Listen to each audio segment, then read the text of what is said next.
देख रहे हैं न्यूज 7 हिंदी, राष्ट्र प्रथम। नमस्कार, मैं हूं प्रशस्ति तिवारी। आप देख रहे हैं न्यूज 7 हिंदी। उत्तर प्रदेश में त्योहारों से लेकर नीट री एग्जाम तक कई अहम मुद्दों पर मुख्यमंत्री योगी आदित्यनाथ ने कानून व्यवस्था की समीक्षा की है। मुहर्रम को लेकर साफ निर्देश दिए गए कि अब मातम का अवसर है, शक्ति प्रदर्शन का नहीं। हथियारों के प्रदर्शन और तेज डीजे पर रोक रहेगी, जबकि ताजिया की ऊंचाई भी तय मानकों के भीतर रखी जाएगी। वहीं 21 जून को अंतर्राष्ट्रीय योग दिवस और उससे पहले 20 जून को विशेष स्वच्छता अभियान की तैयारी भी की जा रही। दूसरी तरफ नीट री एग्जाम को लेकर सरकार ने अभ्यर्थियों को बस किराए में 50% छूट देने का फैसला किया है।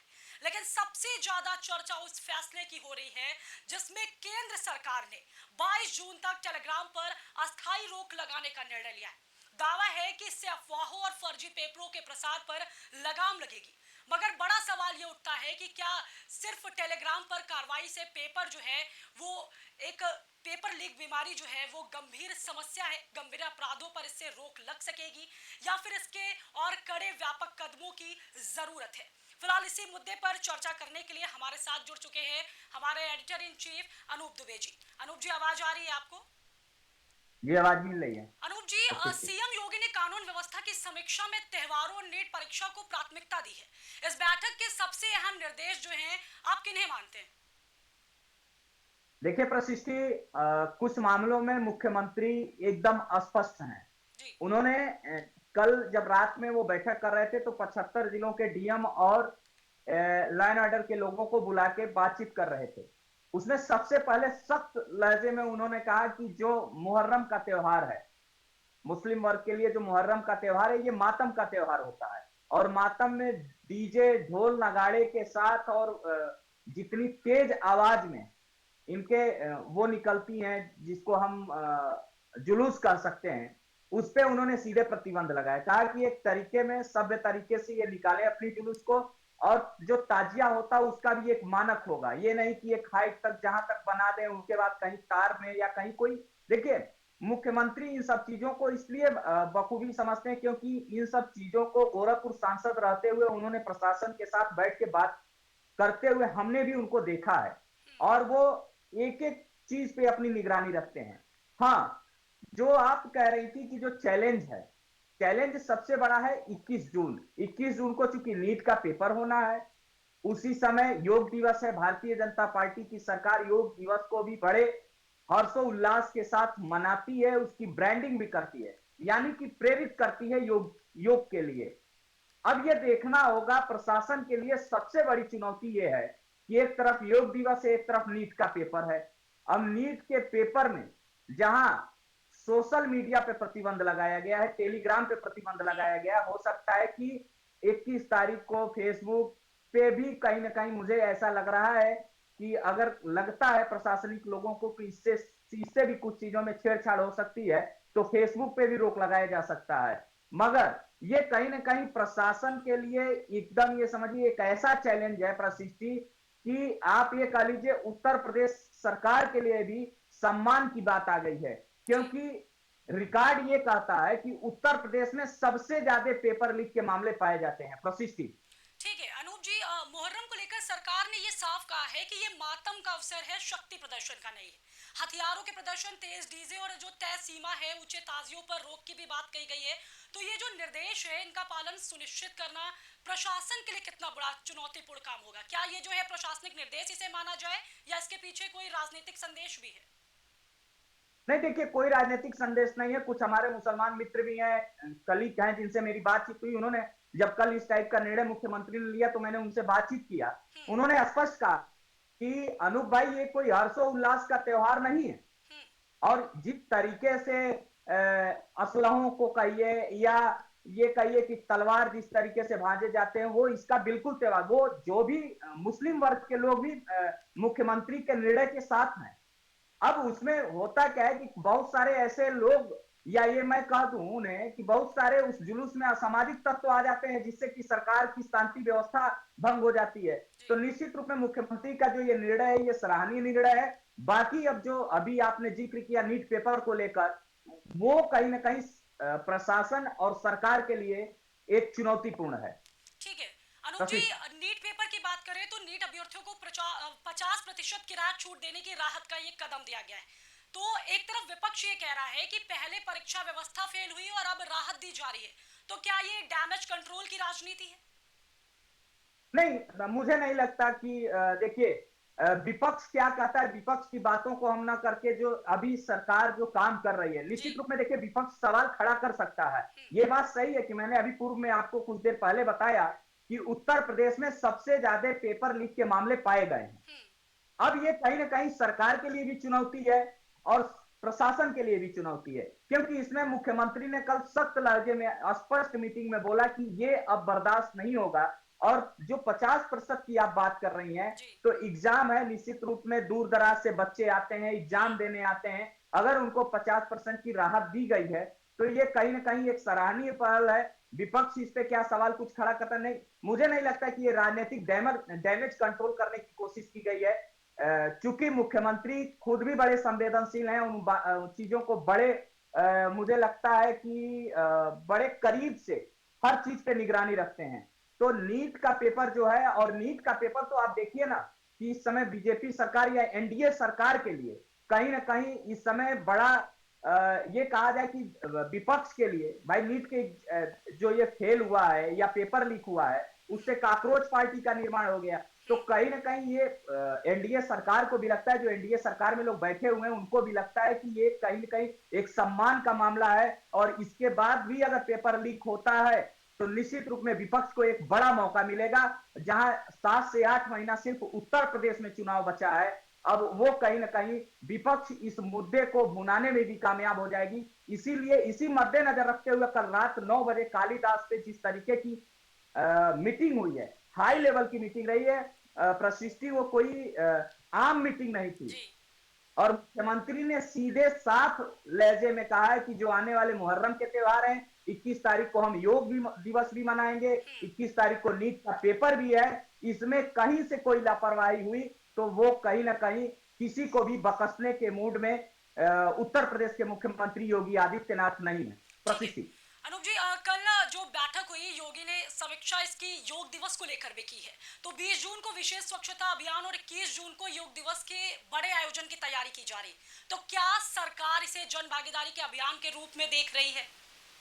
देखिए, 2014 में जब केंद्र में नरेंद्र मोदी के नेतृत्व में सरकार बनी और 2017 में जब उत्तर प्रदेश में भाजपा की सरकार बनी, तो भाजपा सरकार ने सबसे पहले काम योग दिवस को लेकर करना शुरू किया था। हम कांग्रेस की और अन्य दलों की बात अगर छोड़ दें तो निश्चित रूप में इसे अगर एक ब्रांडिंग के तौर पे भारतीय जनता पार्टी ने किया कि भाई मेरा मानना है कि देखिए, सबसे युवाओं वाला देश हिंदुस्तान है। योग के लिए अगर कोई सरकार प्रेरित कर रही है, चाहे वो भाजपा की हो, सपा की हो, कांग्रेस की हो, तो ये निश्चित रूप में एक पहल है और अच्छी पहल है। क्योंकि जब आप योग से जुड़ते हैं तो कहीं ना कहीं आप देखिए, इसमें अगर आप योग कर रहे हो तो सरकार को कोई फायदा तो नहीं होना है। सरकार उसको जागरूक कर रही है कि आप अपने हेल्थ को लेकर आप जो अपनी देसी व्यवस्थाएं रही हैं, विदेशी मॉडल पे ना जाके देसी व्यवस्थाओं को अगर अपनाया जाए और योग किया जाए, तो मेरा मानना है कि शरीर को लेकर, जो स्वास्थ्य व्यवस्था को लेकर जो अभी युवाओं में कई तरीके की बीमारियां जो आ रही हैं, उससे निजात मिलेगा। तो मेरा मानना है कि ये होना चाहिए और समय समय पे इसकी ब्रांडिंग भी होनी चाहिए। सरकार को प्रमुखता से इन सब चीजों को लेकर आना चाहिए और निश्चित रूप में एनडीए की सरकार लेके अगर आ रही है तो ये एक सराहनीय पहल है। और कल इसको लेकर भी बैठक हुई है, निश्चित रूप में हुई है। और योगी आदित्यनाथ के नेतृत्व में उत्तर प्रदेश भी अब एक व्यवस्थित तरीके से हर्षोल्लास के साथ योग दिवस मनाएगी। प्रशिक्षित ठीक है अनूप जी, जो टेलीग्राम पर रोक लगाने का फैसला है, क्या ये पेपर लीक रोकने की गंभीर कोशिश है या फिर क्या पेपर लीक जैसी समस्याओं की जड़ जो है सिर्फ टेलीग्राम या सोशल मीडिया प्लेटफॉर्म पर है? क्योंकि ये सिस्टम के भीतर मौजूद खामियों पर भी उतना ही ध्यान देने की जरूरत भी है।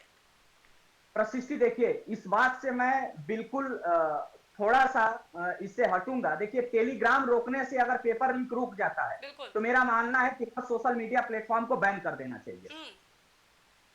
जिस दिन एग्जाम रहे आप सारे सोशल मीडिया को बैन कर दीजिए, फेसबुक, ट्विटर, इंस्टा सब बैन करिए।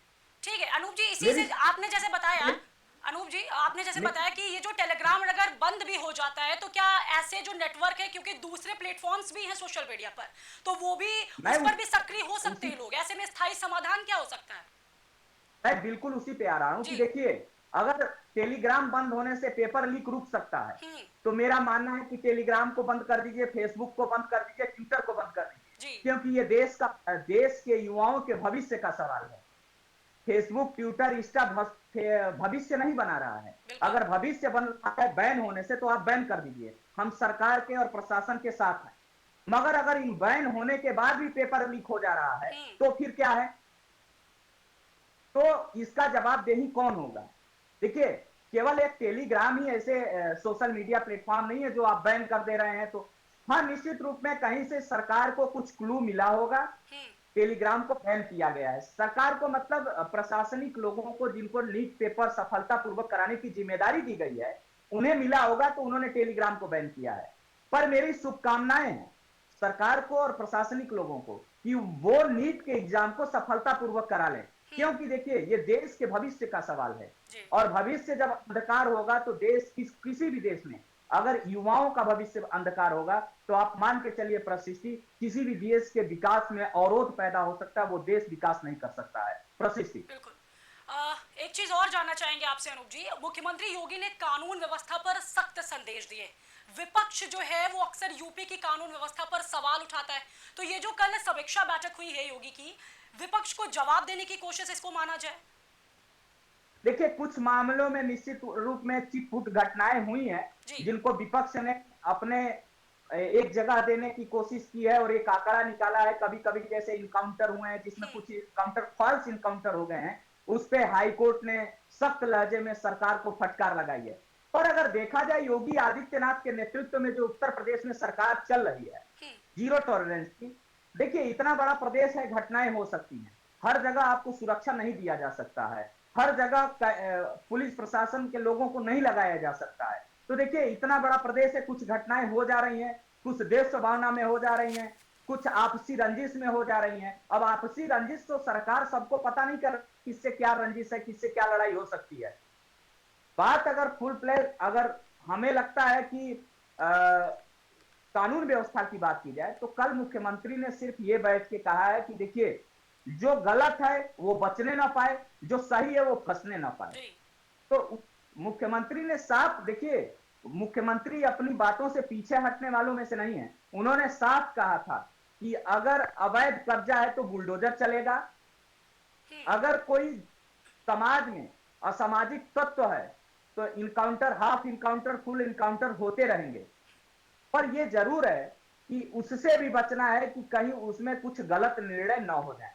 देखिए, मुख्यमंत्री इस पक्ष में कभी नहीं रहे हैं कि कुछ गलत फर्जी इनकाउंटर हो जाए, या अपनी सिंबल को, अपनी चीजों को बढ़ाने के लिए आप किसी व्यवसायिक वर्ग को परेशान करिए, या किसी राजनीतिक, ऐसा नहीं है। मुख्यमंत्री ने साफ निर्देश दिया कि जो सही से रह रहे हैं उन्हें सुरक्षा मिले, और जो व्यवधान डाल रहे हैं उन्हें कारागार में डाला जाए। प्रशिष्टि, ठीक है। अनूप जी, 2027 विधानसभा चुनाव से पहले लगातार कानून व्यवस्था और सुशासन पर फोकस दिख रहा है, क्या ये सरकार की राजनीति रणनीति का भी हिस्सा है? देखिए, जब चुनाव, निश्चित रूप में ये मान के चलिए कि जब नजदीक 7-8 महीने का दिन है, और 7-8 महीने में देखिए, चाहे वो संगठन के लोग हों या सरकार के लोग, अब निश्चित रूप में जमीन में दिखेंगे, जमीन पर उतर के काम करते हुए दिखेंगे। जितने भी प्रभारी मंत्री हैं जिले में हैं, पंकज चौधरी जो प्रदेश अध्यक्ष हैं इस समय बनारस में हैं, बनारस में नरेंद्र मोदी का वो क्षेत्र है, और एक बड़ी जिम्मेदारी है प्रदेश अध्यक्ष पे, और एक बड़ी जिम्मेदारी है उत्तर प्रदेश के मुख्यमंत्री योगी आदित्यनाथ पे। क्योंकि योगी आदित्यनाथ इस समय अगर माना जाए तो हिंदुस्तान के हिंदूवादी नेता ये कहिए, या हिंदू प्रखरवादी नेता कह लीजिए, कि जैसे वो हिंदुत्व के लिए जाने जाते हैं, तो उस बात से वो पीछे नहीं हट रहे हैं प्रशिष्टि। और ये कहीं ना कहीं उनकी ब्रांड वैल्यू जो है, अन्य राज्यों में देखिए आप उनके प्रचार प्रसार को लेकर किस तरीके से उनकी मांग बढ़ जाती, कितनी डिमांड होती है। एक एक मतलब वो प्रदेश में यहाँ अपने ऑफिस से बैठते हैं, फिर 11-12 बजे निकलते हैं और जाके, अभी बंगाल में देखिए, बंगाल में कुछ विधानसभाओं में सीधा इसका असर पड़ा है। तो देखिए, ये दो लोगों पे बड़े मतलब ये कहा जाए कि पंकज चौधरी और योगी आदित्यनाथ पे 2027 की बड़ी जिम्मेदारी है और दोनों ग्राउंड पे उतर के काम कर रहे हैं। तो कहीं ना कहीं 8 महीना चुनाव बचा है, चुनाव आयोग कह रहा है कि पहले चुनाव कराना है, तो ये निश्चित रूप में एक चैलेंज भी है कि भारतीय जनता पार्टी उत्तर प्रदेश में हैट्रिक लगाने में कोई कसर नहीं छोड़ना चाहेगी। प्रशिष्टि ठीक है अनूप जी, कल की समीक्षा बैठक में कई तरीके के मुद्दे उठे, योग पर भी, मुहर्रम पे भी, नीट पेपर को भी लेकर, लेकिन आज जो सबसे बड़ा विषय चल रहा है वो नीट पेपर को ही लेकर चल रहा है, क्योंकि टेलीग्राम पर जो बैन लगाया गया है उसी पे एक अहम सवाल हम आपसे जानना चाहेंगे। जो विपक्ष सवाल उठा रहा है कि टेलीग्राम बंद करने से पेपर लीक नहीं रुकेगा बल्कि असली नेटवर्क बच जाएगा, तो क्या सरकार को तकनीकी प्रतिबंधों से ज्यादा माफिया और सिस्टम के भीतर जो मौजूद लोग हैं उन पर कार्रवाई करनी चाहिए?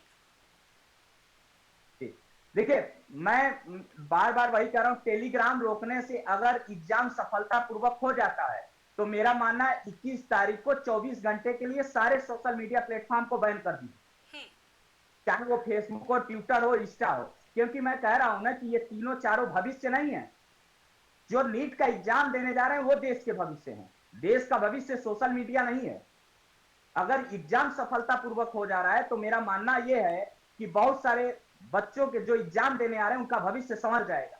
क्योंकि देखिए, जब पेपर लीक होता है ना तो बहुत इन सब मामलों में देखिए, पेपर जब लीक हुआ 9 ऐसे बच्चों का सुसाइड आया हम लोगों के पास, जिसकी खबर हम लोगों ने ब्रेक करी थी। ये दुखद है। अगर प्रशासन को कहीं से कुछ भी लगता है कि इस एग्जाम को सफलतापूर्वक कराना है और ये बैन किया जा सकता है तो आप बैन करो, हम सब आपके साथ हैं। मगर अगर उसके बाद भी पेपर लीक हो जाता है तो इसकी जवाबदेही कौन होगा? इस जवाबदेही को भी तय होनी चाहिए, क्योंकि अब सोशल मीडिया को बंद करने से एग्जाम, कोई भी एग्जाम, मैं नीट की एग्जाम की बात नहीं कर रहा हूं, आने वाले दिनों में जितने एग्जाम हैं, अगर सोशल मीडिया बैन करने से एग्जाम सफलतापूर्वक हो सकता है तो मेरा मानना है कि बंद कर दें। आप 24 घंटे के लिए, 48 घंटे के लिए, 72 घंटे के लिए आप बैन कर दीजिए, चलने मत दीजिए, बिल्कुल, क्योंकि इसके भविष्य का सवाल है। बिल्कुल। मगर अगर बैन, इन सारों को बैन करने के बाद, सोशल मीडिया को बैन करने के बाद भी अगर पेपर लीक हो जाता है तो इसकी जवाबदेही कौन तय करेगा? ये एक बड़ा मुद्दा है और इसी पे विपक्ष घेरने की कोशिश कर रहा है। अब ये देखिए, विपक्ष मुद्दा बनाएगा, हम सवाल पूछेंगे, पर अब एग्जाम 21 को है, मुझे लगता है कि 21 तक इस पे कोई मुद्दा नहीं बनाना चाहिए। प्रशासन के लोग अगर कोई कदम उठा रहे हैं तो उनका साथ देना चाहिए। और मेरा मानना है कि जो एग्जाम है जहां भी, जैसे मैंने आंकड़ा बताया कि उत्तर प्रदेश के लिए ये एक सम्मान का भी बात है कि उत्तर प्रदेश में सबसे ज्यादा पेपर लीक हुए हैं 2017 के बाद। कानून व्यवस्था ने कहीं ना कहीं योगी आदित्यनाथ को मस्तक को और ऊंचा किया है, मगर वहीं पेपर लीक ने सोचने पे भी मजबूर किया है। तो अब ये देखना होगा कि सरकार, प्रशासन इससे कैसे निजात पाती है। प्रशिक्षित, ठीक है, एक छात्रों से जुड़ा अंतिम सवाल और जानना चाहेंगे आपसे अनूप जी। एक तरफ सरकार कह रही है पेपर लीक जो हो रहे हैं वो जीरो टॉलरेंस है, दूसरी तरफ बार बार परीक्षा से जुड़े विवाद सामने आते रहते हैं, तो जनता जो है, क्या आप सख्त कार्रवाई के नतीजे देखना चाहती है या सिर्फ घोषणाएं ही नहीं है? नहीं, ऐसा नहीं। जब मुख्यमंत्री ने कोई सख्त निर्णय लिया है तो जनता अगर उनके साथ ना रहती तो 10 साल का सरकार कैसे पूरा करती? निश्चित रूप में जो भी निर्णय मुख्यमंत्री ने लिया है और सख्त लिया है, वो प्रदेश के विकास को लेकर अगर लिया है तो जनता उनके साथ खड़ी रही है। अगर पेपर लीक के मामले में भी कोई अगर स्ट्रिक्ट निर्णय लेते हैं, सख्त निर्णय लेते हैं, तो आप मानिए कि जनता हो या युवा हो, योगी आदित्यनाथ की सरकार के साथ खड़ी मिलेगी। प्रशिक्षित, ठीक है अनूप जी, बहुत बहुत शुक्रिया आपका जानकारी के लिए। तो साफ है कि सरकार एक तरफ त्योहारों के दौरान शांति और कानून व्यवस्था बनाए रखने पर जोर दे रही, नीट परीक्षा को लेकर भी अतिरिक्त सतर्कता बरती जा रही, लेकिन टेलीग्राम पर अस्थायी रोक के फैसले ने एक नई बहस जरूर छेड़ दी। सवाल यही है कि क्या तकनीकी पाबंदियां ही समाधान है या फिर पेपर लीक माफियाओं पर जड़ से कार्रवाई की जरूरत है। फिलहाल नजर रहेगी कि सरकार के फैसले जमीन पर कितने प्रभावी साबित होते हैं। HERO, hero. पापा, ये हीरोज कौन होते हैं? हीरोज हर जगह होते हैं, फिल्मों में, फिल्मों के बाहर भी। और ये हीरोज दिखते कैसे हैं? हीरोज सबसे अलग होते हैं लेकिन अलग दिखते नहीं। हीरो स्टॉल होते हैं कि शॉर्ट होते हैं? वो खाना खाते हैं कि नहीं? स्कूल जाते हैं कि नहीं? वो पढ़ाई करते हैं कि नहीं? ये हीरोज भी होमवर्क करते होंगे क्या? वो कुकीज खाते हैं क्या? पापा, ये हीरोज करते क्या है? वो आपके साथ रहते हैं और आपको प्रोटेक्ट करते हैं। बाय। फिर तो आप ही मेरे हीरो हुए, क्योंकि आप ही मुझे प्रोटेक्ट करते हो। लेकिन इस घर में एक और हीरो है जो हमेशा आपको सेफ रखता है। मुझे तो कहीं नहीं दिख रहा। हीरोज हमेशा दिखाई दे ये जरूरी नहीं है। वो सिर्फ पर्दे के आगे ही नहीं, दीवारों के पीछे भी हो। गैलेंट एडवांस टीएमटी सरिया, इसकी ताकत बने घर की ढाल और इसकी फ्लेक्सिबिलिटी रखे घर को सॉलिड सालों साल। गैलेंट एडवांस 500D टीएमटी, निर्माण का रियल हीरो। सॉलिड भी। फ्लेक्सिबिलिटी। Gallant TMT. HER